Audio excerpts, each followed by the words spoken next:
ईश्वरीय सत्ता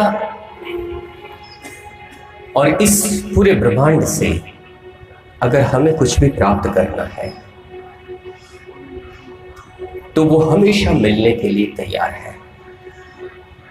जैसे अगर किसी इंसान को ज्ञान की प्राप्ति चाहिए, कोई इंसान ऐसी साधना कर रहा है, ऐसे विद्या को जानना चाहता है जिसके लिए उसे गुरु प्राप्त नहीं हो रहे हैं, जिसके लिए कोई जानकार प्राप्त नहीं हो रहा है और उससे वो ज्ञान प्राप्ति नहीं हो रही है, तो वैसी स्थिति में इंसान ज्ञान कैसे प्राप्त करे?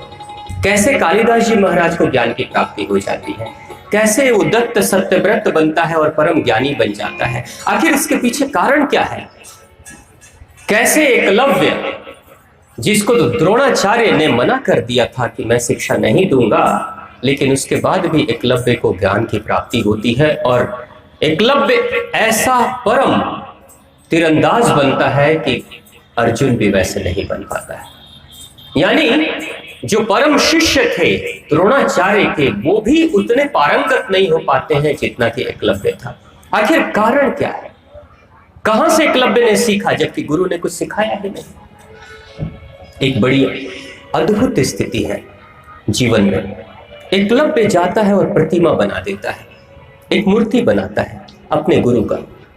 गुरु की प्रतिमा जब स्थापित करता है और रोज गुरु की प्रतिमा के पास जाकर प्रणाम करता है और उस मूर्ति स्वरूप में अपने गुरुवर को, द्रोणाचार्य को ये मानता है कि गुरु मेरे सामने, मेरे समक्ष बैठे हुए और गुरु मुझे ज्ञान दे रहे हैं, गुरु मुझे बता रहे हैं कि ऐसे ऐसे ऐसे अभ्यास करने की जरूरत है, और वो फिर उसके अनुसार से अभ्यास करने लगता है। वो मूर्ति जो देखने में निर्जीव है, आखिर वो कैसे किसी का मार्गदर्शन कर सकती है? कर सकती है, बहुत गहराई से कर सकती है। मूर्ति विज्ञान के ऊपर जिन मनुष्यों ने शोध किया है, उन्होंने ये पाया है कि जो भी प्रतिमा हम बनाते हैं, जो भी आराध्य इष्ट की प्रतिमा हम स्थापित करते हैं, वो हमारे भाव से वो प्रतिमा बनती है, हमारे ही भाव भंगिमा से वो प्रतिमा तैयार होती है और हम उनको स्थापित करते हैं, उनकी उपासना, उनकी पूजा करते हैं। पूजा और उपासना का अर्थ बहुत गहरा है। पूजा का मतलब है जब इंसान का हृदय इतना खुले, इतना प्रेम से सराबोर हो जाए कि जब इंसान का हृदय प्रेम से भर जाता है तो स्वतः उसके सारे फाटक दरवाजे खुल जाते हैं। स्वतः यही है प्रेम की परिभाषा। प्रेम में इंसान खुलता है, नफरत में इंसान बंद हो जाता है। जब प्रेम होता है तो प्रेम जब पराकाष्ठा पे पहुंच जाए तो पूजनीय हो जाता है वो प्रेम, और जब प्रेम की कमी होती है तो पूजा में भी कमी हो जाती है। यानी प्रेम का ही अगला रूप पूजा है। आप पूजा करते हैं, अगर पूजा करने से आपके जीवन में समृद्धि बढ़ती है, खुशी बढ़ती है, मन में शांति बढ़ती है, मन में शुद्धता आता है, अगर बढ़ रहा है तो इसका मतलब कि पूजा का प्रसाद मिल रहा है आपको, आपके जीवन में परिवर्तन आ रहा है। अगर आप पूजा भी कर रहे हैं, मन का अहंकार भी साथ में बढ़ रहा है, आप पूजा भी कर रहे हैं, मन का लोभ भी साथ में बढ़ रहा है, आप पूजा भी कर रहे हैं और दूसरों के लिए मन में बुरा भी सोच रहे हैं, तो इसका मतलब आप पूजा नहीं कुछ और कर रहे हैं, पूजा के विपरीत दिशा में जा रहे हैं। जैसे आपको दिल्ली जाना है लेकिन आपने सड़क पकड़ ली कलकत्ते की, जा तो रहे हैं, गाड़ियां तो खूब चल रही है, पहुंचेंगे क्या दिल्ली? विपरीत दिशा में आपकी यात्रा चल रही है, लक्ष्य को हासिल नहीं कर पाएंगे। अगर आप पूजा करते हैं और आपका मन शांत निर्मल होते चला जा रहा है, इसका मतलब कि भगवान का आशीर्वाद आप पे बरस रहा है और आपके जीवन का कल्याण हो रहा है। तो जब एक भक्त भगवान के प्रतिमा के पास आकर और जब भगवान से निर्मल होकर, क्योंकि प्रतिमा स्थापित करने के बाद प्रत्येक भक्त को लगता है मेरे भगवान सामने बैठे, मेरे भगवान सामने बैठे हैं, यही इंसान सोचता है। अब आपने देखा यज्ञ कुंड बना है वहां, और हमारी माताएं बहनों को आपने देखा है सभी परिक्रमा कर रही हैं, सभी लोग परिक्रमा करते हैं। हमारे यज्ञाचार्य भी बार बार बताते हैं आप ज्यादा से ज्यादा परिक्रमा करो। क्या मतलब है, क्यों करना है, क्या होता है परिक्रमा करने से? परिक्रमा किसी न किसी केंद्र का किया जाता है। जैसे पृथ्वी परिक्रमा करती है सूर्य की चारों तरफ, चंद्रमा की परिक्रमा करता है, बहुत सारे ग्रह नक्षत्र परिक्रमा हमेशा करते रहते हैं। निरंतर हजारों हजार वर्षों से पृथ्वी सूर्य की परिक्रमा कर रही है, कहीं नहीं जाती पृथ्वी, एक ही धुरी पे घूमते रह जाती है, हजारों लाखों वर्षों से घूमते चली जा रही है। क्या मिल रहा है, क्या हो रहा है? आप भी परिक्रमा कर रहे हैं उस प्रतिमा के, उस हवन कुंड के चारों तरफ में। आप भी अपने घर में परिक्रमा करते हैं। एक बच्चा, एक छात्र जो पढ़ाई कर रहा है, वो भी परिक्रमा कर रहा है। घर से तैयार होकर निकलता है, स्कूल जाता है, स्कूल से छुट्टी होती है, फिर घर आता है, घर से फिर स्कूल जाता है, स्कूल से घर आता है। 20 साल 22 साल गुजर जाते हैं इसी परिक्रमा में। घर से स्कूल, घर से स्कूल, रोज तो यही काम कर रहा है। देखने वाले को तो ये लगेगा कि ये घर से उठता है, स्कूल जाता है, स्कूल से घर चलाता है, कहाँ कुछ नया कर रहा है? कुछ भी तो नया नहीं हो रहा है ना। एक हमारी माताएं हैं, आप सभी अपने घर में रहती हो, कभी रसोई घर में जाती हो, तो कभी अपने कमरे में जाती हो, तो कभी अपने आंगन में जाती हो, कभी पीछे जाती, कभी आगे जाती हो। दिन भर अगर देखोगी तो वहीं पे परिक्रमा आप कर रहे हो अपने घर के अंदर। एक माँ अपने घर में 24 घंटे में कम से कम 7 किलोमीटर चलती है। आप लोग अपने घर में 7 किलोमीटर चलते हो, लेकिन आपको पता ही नहीं चलता कि वही किचन, वही रसोई घर, वही बाथरूम, वही आंगन में हम इतने 24 घंटे में 7 किलोमीटर चल गए। रोज तो यही काम कर रहे हो। रोज सुबह उठना है, वही बच्चों के लिए खाना बनाना है, नाश्ता तैयार करना है, कपड़े साफ करने हैं, घर में झाड़ू पोछा लगाना है, फिर अपने वस्त्र साफ करने हैं, स्नान करना है, भगवान की पूजा करनी है, फिर सोना है, फिर उठना है, फिर नाश्ता, फिर भोजन। कौन सा काम नया कर रहे हो? रोज तो वही काम करते हो। कई माताएं तो कहती है मैं तो पक गई हूं रोज रोज एक ही काम कर करके। कुछ होता है, ये भी एक तरह का परिक्रमा है, लेकिन परिक्रमा करने से जीवन में अद्भुत परिवर्तन हो जाता है। पृथ्वी ने परिक्रमा किया, अगर पृथ्वी परिक्रमा ना करे तो क्या होगा? एक भी वनस्पति, एक भी वृक्ष सुरक्षित नहीं रह सकते।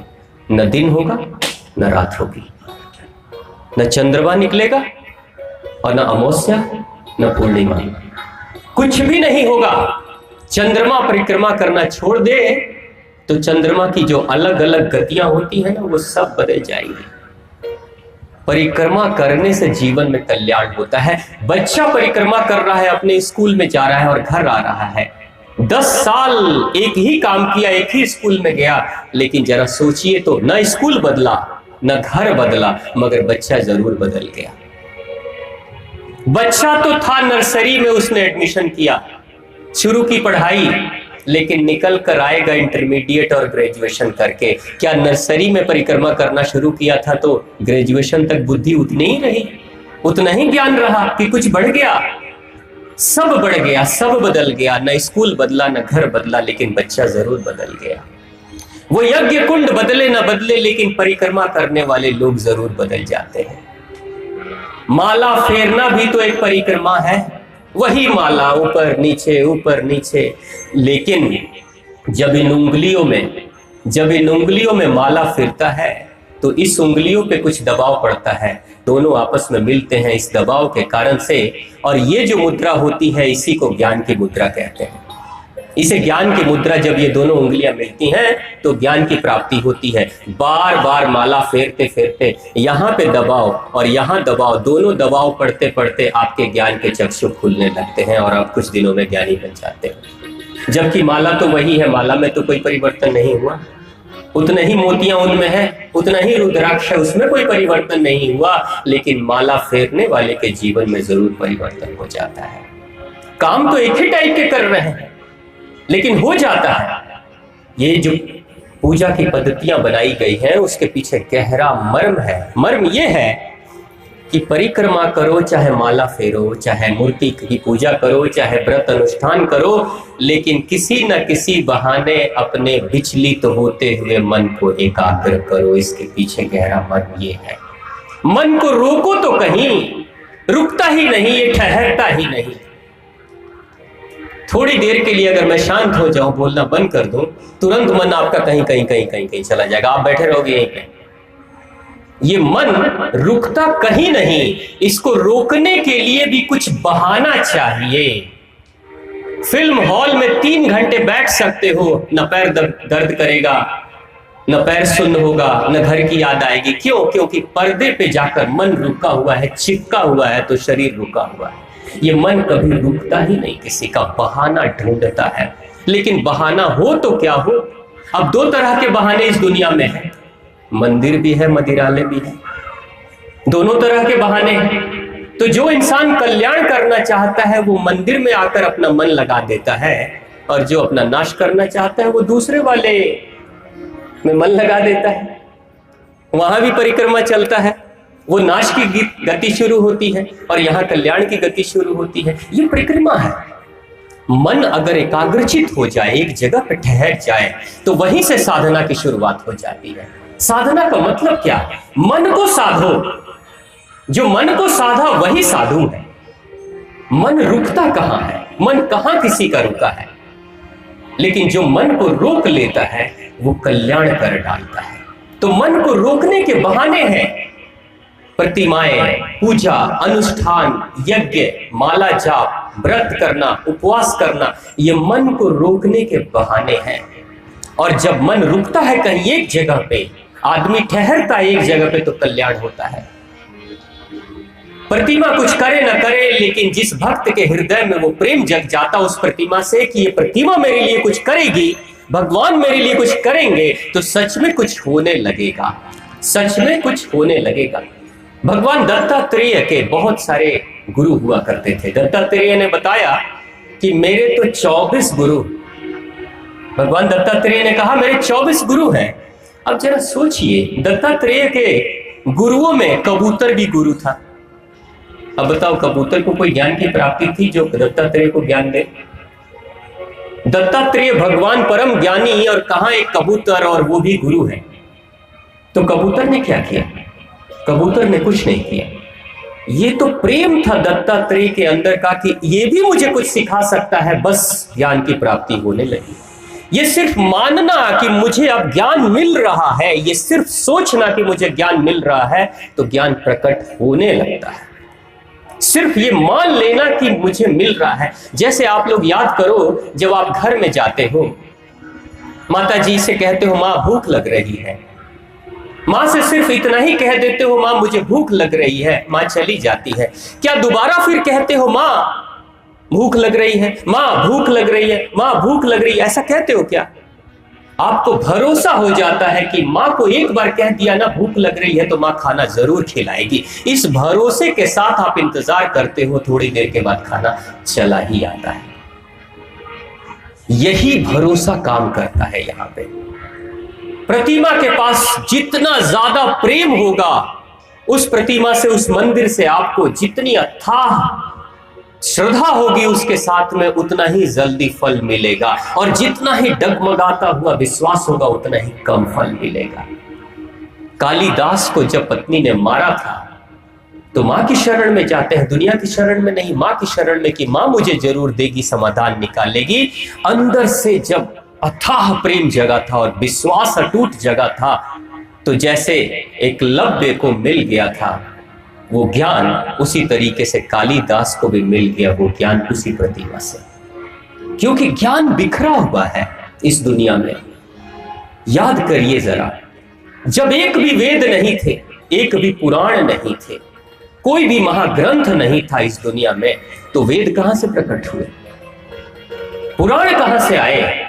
दुनिया की किताबें कहां से आई? जब इस दुनिया में एक भी पुस्तक नहीं था, जब कागज नहीं थे, ताम्रपत्र नहीं थे, कुछ भी नहीं था, तो इतने बड़े बड़े महाग्रंथ निकले तो निकले कहां से?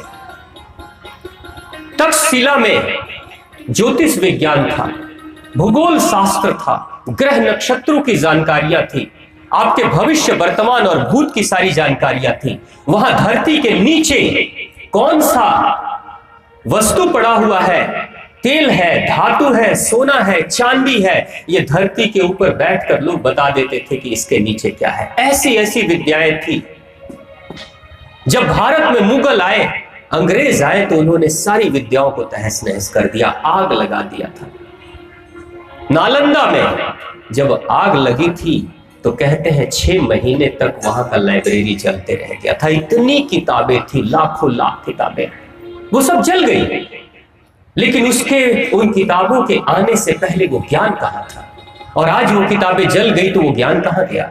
क्या वो किताबें दोबारा प्रकट हो सकती हैं? बिल्कुल हो सकती है। अगर कोई साधक मिले, उस पर साधना करे, तो वो फिर से प्रकट हो जाएंगी।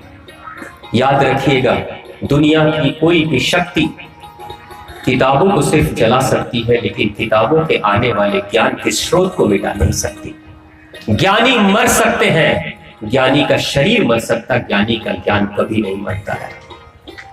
ज्ञान एक विचार है और विचार कभी नहीं मरते हैं। इंसान मर जाता जो विचार करता है, शरीर मर जाता है जो विचार करता है, लेकिन जो ज्ञान है वो निराकार है। आप यहां बैठे हो, मन में जो भाव उठ रहे हैं ना इस समय, ये भाव आपके शरीर से बाहर, आपके मन से बाहर निकल रहे हैं और इस पूरे ब्रह्मांड में फैल रहे हैं चारों तरफ निरंतर। आपको पता भी नहीं है, आपको पता भी नहीं चल रहा है कि आपसे बहुत सारी चीजें निरंतर निकल रही हैं और ब्रह्मांड में फैल रही हैं। ये आवाज, ये बातें जो हो रही हैं आज देवी भागवत महापुराण के माध्यम से, हो सकता है 10 दिनों के बाद ये कथा नहीं होगी, लेकिन ये बातें रहेंगी अदृश्य रूप में इसी ब्रह्मांड में हमेशा हमेशा के लिए। अगर कोई साधक बैठेगा, शांति से बैठेगा, तो फिर से ये ज्ञान सारे के सारे उतरने लगेंगे। लेकिन शर्त सिर्फ एक होगी, जितनी मात्रा में साधक शांत होगा उतनी मात्रा में ये ज्ञान प्रकट होगा। शांति में ज्ञान प्रकट होता है, हलचल में ज्ञान प्रकट नहीं हो पाता है। टीवी है घरों में, आजकल तो बिना एंटीना का भी टीवी चलाते हैं। आज से 10-15 साल पहले जब रामायण और महाभारत सीरियल चलता था तो एंटीना हुआ करता था, याद है आप लोगों को? एंटीना, इतवार के दिन मुझे याद है कि बचपन में मैं भी रामायण से पहले अपने घर के एंटीने को सीधा करते रहता था चैनल मिलाने के लिए। रामायण नहीं आ रहा है और घुमाते घुमाते एंटीना, एक जगह पे एंटीना फिट बैठता था और सभी कहते थे अब रामायण आ रहा है, चलो छोड़ दो, इसको हिलाना मत। और हम लोग इंतजार करते थे कोई चिड़िया भी ना बैठ जाए उसके ऊपर, कौवा भी बैठा तो रामायण गायब, सब खत्म। ये क्या था? जब एंटीना रुका है एक जगह पे, शांत रुका है, तो अंतरिक्ष से आने वाले उस चलचित्र को पकड़ रहा है। लेकिन जैसे ही एंटीना घूम गया, सब छूट गया। जबकि अभी भी चित्र बरस रहे हैं, चित्र तो उस समय भी बरस रहे हैं, लेकिन बस हमने चैनल बदल दिया। आज भी आप देख लो, टाटा स्काई और कुछ और लगा लो, बंदर जी आते हैं और उछल के एक बार कर लेते हैं, बस 200-400 रुपए का हो गया खर्चा। अब इंजीनियर आएगा, वो ठीक करेगा टाटा स्काई को, होता है ना। यानी जिस जगह पे, जिस केंद्र पे वो ज्ञान प्रकट होता है, अगर वो केंद्र शांत नहीं है तो कुछ नहीं मिलेगा, और शांत हो जाए तो सब कुछ मिलेगा। जैसे दत्तात्रेय ने अपने गुरु को माना कि कबूतर मेरा गुरु है, उसी तरीके से एक मुर्गी भी मेरी गुरु है। मैंने भी माना कि वो मेरी गुरु है। उस मुर्गी को मैंने देखा, मुर्गी अंडे पे बैठती है। मैं कुछ दिनों से उसको देख रहा था, लगभग 2 महीने से। दिन भर मुर्गी अपने घर से निकलती थी और दिन भर खाना खाती थी, इधर इधर घूम घूम के खाती थी, कभी इधर उड़ेगी उधर उड़ेगी, इधर जाएगी उधर जाएगी। लेकिन जब अंडे हुए, 5 अंडे उसके हुए, जब अंडे हुए तब मैंने देखा कि दूसरे सभी मुर्गे और मुर्गियां सुबह ही उठते हैं और घूमने चले जाते हैं, खाना खाने चले जाते हैं, लेकिन वो मुर्गी बैठे रहती है अंडे के ऊपर। वो मुर्गी बैठे रहती है अंडे के ऊपर। घंटों तक मैंने देखा, 1 घंटे 2 घंटे 3 घंटे 4 घंटे। मैंने ये भी देखा कि वो मुर्गी सिर्फ एक बार दिन में 12 बजे चाहे 1 बजे अपने घोंसले से बाहर निकलती है, अंडे के ऊपर से निकलती है, बहुत तेजी में बाहर जाती है और बहुत तेजी में अनाज ढूंढती है। आम दिनों की तरह वो मुर्गी एक एक दाना चुनने के लिए धीरे धीरे नहीं चलती है, बहुत तेजी में जाती है। ऐसा लगता है जैसे ट्रेन की गति से जा रही है और दौड़ दौड़ के जल्दी जल्दी अनाज चूसती है। और मैंने उस मुर्गी को देखा कि जब मैं उसको कुछ चावल, कुछ दाने में डालता था, तो उसको पता चल गया कि इसके पास जाने से मुझे दाना मिलेगा। तो मैंने कई बार देखा वो दौड़ते हुए सीधा मैं जहां रहता था वहां चली आती थी और लगती थी बोलने। मैं समझ जाता था बहुत तेजी में इसको दाना चाहिए, और थोड़ा सा चावल में डाल देता था तो बहुत जल्दी जल्दी में चावल खाती थी, बहुत जल्दी जल्दी, और पूरा खाते ही बहुत तेजी से जाती थी और फिर अंडे पे बैठ जाती थी। उसके बाद कोई मुर्गा कोई मुर्गी बुला रहे हैं कहीं दाना डाल दो, मैंने उसके बाद भी उसके घोंसले के बाहर भी दाना डाला, नहीं खाई। एक बार पेट भरा, गई, फिर से बैठ गई, और ये रूटीन मैंने कई दिनों तक देखा।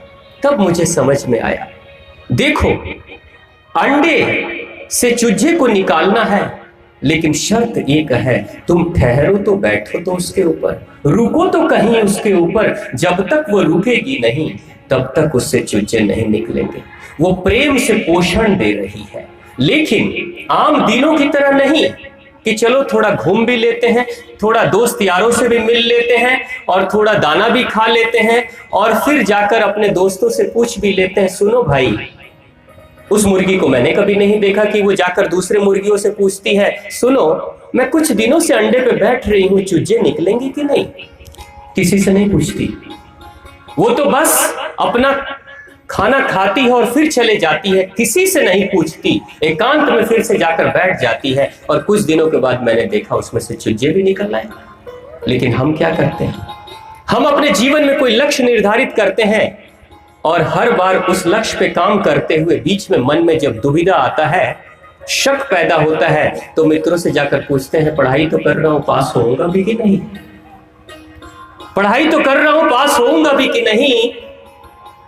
तो हमसे तो ज्यादा बेहतर वो मुर्गी है, अपने लक्ष्य को जो निर्धारित कर लेती है, फिर दोबारा पूछती नहीं किसी से कि मेरा काम पूरा होगा कि नहीं, चूजे निकलेंगे कि नहीं। वो किसी से नहीं कहती, वो जानती है कि जब स्थिर हो जाऊंगी तो परिणाम मिलेगा और परिवर्तन हो जाएगा। हमारा मन जब जिस दिन स्थिर हो जाएगा, उस दिन वो ज्ञान की प्राप्ति हो जाएगी, जो इस ब्रह्मांड में ज्ञान फैल रहा है। जैसे किताबें मर गई, किताबें जल गई, लेकिन जिस इंसान ने किताबों को लिखा उसका विचार आज भी है, इस ब्रह्मांड में तैर रहा है। अब वो आता कैसे है, एकलव्य को ज्ञान की प्राप्ति कैसे हुई? द्रोणाचार्य का नाम लेकर, द्रोणाचार्य का प्रतिमा बनाकर और बैठ जाता है और कहता है, गुरुवर मुझे ज्ञान दो। अब गुरुवर का जो ज्ञान था, जो वो बोल कर दिया करते थे अर्जुन को, लेकिन जो सोचते थे अर्जुन के बोलने से पहले जो सोचते थे, वो सोच के जो विचार थे, वो विचार वाली तरंगे तो निरंतर उनके ही शरीर से, मस्तिष्क से निकलती थी और पूरे ब्रह्मांड में फैल जाती थी। वो कहां रोक पाते थे द्रोणाचार्य? द्रोणाचार्य रोक नहीं सकते, कोई भी रोक नहीं सकता है अपने विचारों को, क्योंकि निराकार विचार होते हैं और वो अंतरिक्ष में रहते हैं, अदृश्य रूप में रहते हैं हमेशा। जैसे ही एकलव्य बैठा था और एकलव्य ने प्रतिमा बनाकर, द्रोणाचार्य की प्रतिमा का मतलब कि द्रोणाचार्य को सामने बिठा दिया कि मेरा ध्यान पूरी तरह से सिर्फ द्रोणाचार्य पे होगा, ध्यान द्रोणाचार्य पे। अब ध्यान द्रोणाचार्य पे, शक्ल द्रोणाचार्य के सामने दिखाई दे रही है, तो द्रोणाचार्य के विचार भी तो चुंबकीय शक्ति की तरह खींचे चले आएंगे ना। एक इंसान या तो चुंबक होता है या तो लोहा होता है।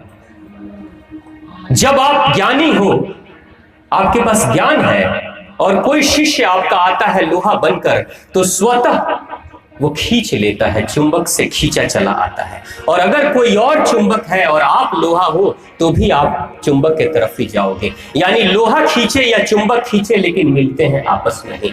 तो जब एक इंसान प्यासा होता है किसी ज्ञान को प्राप्त करने की, और कौन सा ज्ञान? जो द्रोणाचार्य के पास है वो ज्ञान।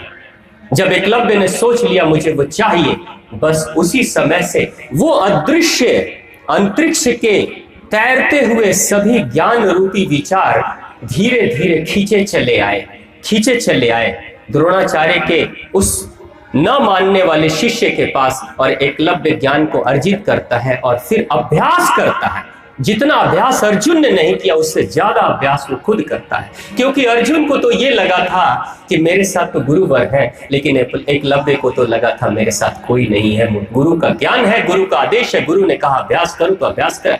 अभ्यास करते गया, वही ज्ञान बोलकर एकलव्य को द्रोणाचार्य ने नहीं दिया था, लेकिन बोलकर उन्होंने अर्जुन को दिया था। अर्जुन थोड़ा सा अभ्यास करता था, और बिना बोले मौन रूप से विचारों के माध्यम से जो ज्ञान दिया था, द्रोणाचार्य ने एकलव्य को अपने विचारों के माध्यम से, वो बोल तो नहीं पाते थे, सुनता नहीं था, लेकिन वो यही मान के गांठ बांध के रखा हुआ था कि गुरु ने जो कहा है इतना अभ्यास करूंगा, इतना अभ्यास करूंगा कि स्वतः जीवन में वो प्राप्त होगा जो मुझे चाहिए। और हुआ भी।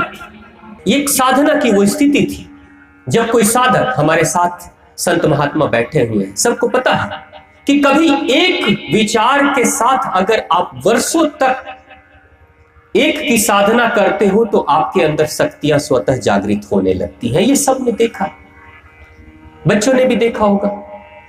आपने अपने विज्ञान की कक्षाओं में एक मैग्नीफाइंग ग्लास देखा होगा, जो बच्चे पढ़ाई करते हैं विज्ञान में।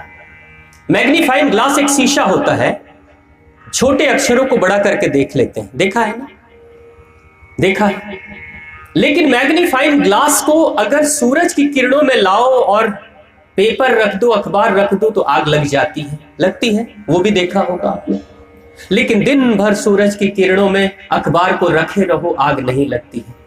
लेकिन सिर्फ 2 मिनट के लिए मैग्नीफाइंग ग्लास को ले जाकर अखबार के किसी एक केंद्र पे लगा दो, बस आग लग जाती है। सूरज की किरणें वही है, रोशनी वही है, अखबार भी वही है। आखिर हुआ क्या? आग कैसे लगी? सिर्फ उस छोटे से गोल शीशे के ऊपर जो सूरज की किरणें आ रही थी, वो बिखरी बिखरी सी किरणें थी उतनी दूर में। उस ग्लास ने उस बिखरे हुए सूरज की किरणों को एक बिंदु पे लाकर समेट दिया था। यानी बिखरा बिखरा सा तापमान जो चारों तरफ था, वो अंत में सारा तापमान एक बिंदु पे जब आया तो कई गुना ज्यादा बढ़ गया था।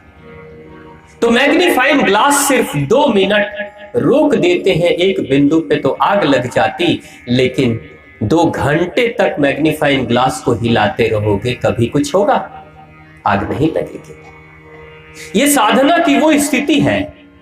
भगवान क्या कहते हैं देवी भागवत महापुराण के माध्यम से कि मन जो है ना, वही मैग्नीफाइंग ग्लास की तरह वो शीशा है हमारे जीवन का। वो मन है हमारा।